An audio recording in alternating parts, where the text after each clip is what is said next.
Assalamualaikum warahmatullahi wabarakatuh.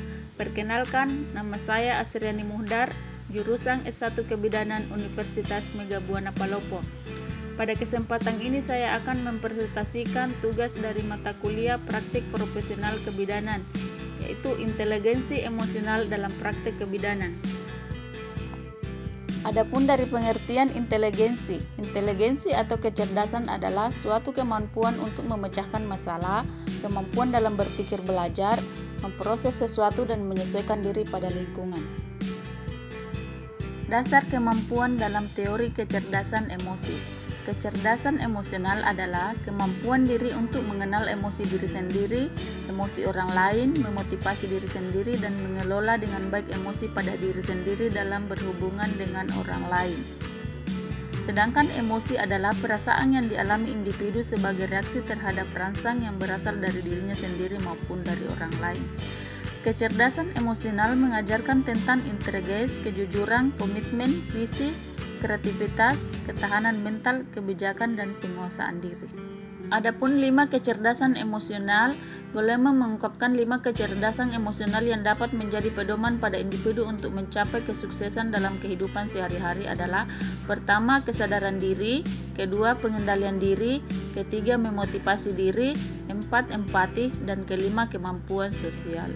Ada 3 faktor yang mempengaruhi kecerdasan emosional. Yang pertama yaitu usia, kedua budaya dan sosial ekonomi, dan ketiga keluarga. Cara meningkatkan kecerdasan emosional: pertama, membaca situasi; kedua, mendengarkan dan menyimak lawan bicara; ketiga, berkomunikasi; keempat, mencoba berempati; kelima, pandai memilih prioritas; keenam, siap mental; dan ketujuh, fokus. Selanjutnya, praktek kebidanan. Praktek kebidanan adalah kegiatan pemberian pelayanan yang dilakukan oleh bidan dalam bentuk asuhan kebidanan. Sedangkan kompetensi bidan adalah kemampuan yang dimiliki oleh bidan yang meliputi pengetahuan, keterampilan, dan sikap untuk memberikan pelayanan kebidanan.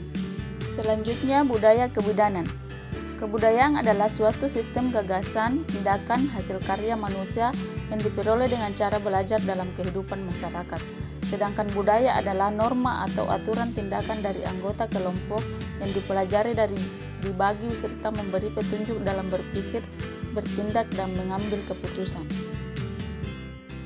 Adapun perilaku dan aspek budaya yang mempengaruhi pelayanan kebidanan, yang pertama, health belief, yaitu tradisi-tradisi yang diberikan secara turun-menurun; kedua, lifestyle, yaitu gaya hidup yang berpengaruh terhadap kesehatan; ketiga, health seeking behavior, salah satu bentuk perilaku sosial budaya yang mempercayai apabila seorang sakit tidak perlu ke pelayanan kesehatan, tetapi cukup dengan membeli obat di warung atau mendatangi dukun. Masyarakat sebagai tempat atau budaya. Masyarakat dapat digambarkan baik secara fisik sebagai tempat tinggal individu ataupun sebagai lingkungan kehidupan sosial di suatu tempat tertentu. Sebagian besar individu hidup di masyarakat bersama orang lain. Melalui hubungan masyarakat, individu mengembangkan dan mendukung sistem kepercayaan tentang keluarga sehat, sakit, serta penyakit. Adapun perilaku budaya masyarakat dalam praktik kebidanan selama kehamilan.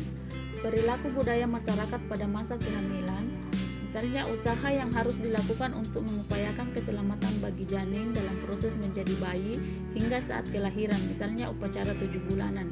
Sedangkan peran bidan terhadap perilaku masalah kehamilan yaitu KIE tentang menjaga kehamilan, yaitu dengan ANC teratur, komunikasi makanan bergizi, batasi aktivitas fisik, dan tidak perlu pantang makanan.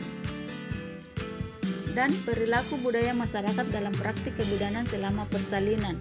Perilaku budaya masyarakat pada masa persalinan, misalnya bayi laki-laki adalah penerus keluarga yang akan membawa nama baik, sedangkan bayi perempuan adalah pelanjut atau penghasil keturunan. Peran bidan terhadap perilaku masa persalinan yaitu memberikan pendidikan pada penolong persalinan mengenai tempat persalinan, proses persalinan, perawatan, dan pasca persalinan. Selanjutnya, perilaku kebudayaan masyarakat dalam praktik kebidanan selama masa nifas. Misalnya, setelah bersalin ibu dimandikan oleh dukun, selanjutnya ibu sudah bisa merawat dirinya sendiri lalu diberi jamu untuk peredaran darah dan menyusui. Dan ibu masa nifas tidak boleh minum banyak, ibu tidak boleh keluar sebelum 40 hari karena bisa sawan, ibu tidak boleh makan terong karena akan membuat bayi demam. Selanjutnya, perilaku budaya masyarakat dalam praktik kebidanan selama perawatan bayi lahir, yaitu perilaku budaya masyarakat pada perawatan bayi baru lahir, seperti ramuan tali pusat diganti tiap hari sampai putus, tali pusat yang sudah lepas dibuat jimat atau obat. Sedang peran bidan terhadap perilaku perawatan bayi baru lahir, memberikan pendidikan tentang perawatan bayi baru lahir yang tepat dan benar, dan memberikan penyuluhan pentingnya pemenuhan gizi pasca bersalin bayi dan balita.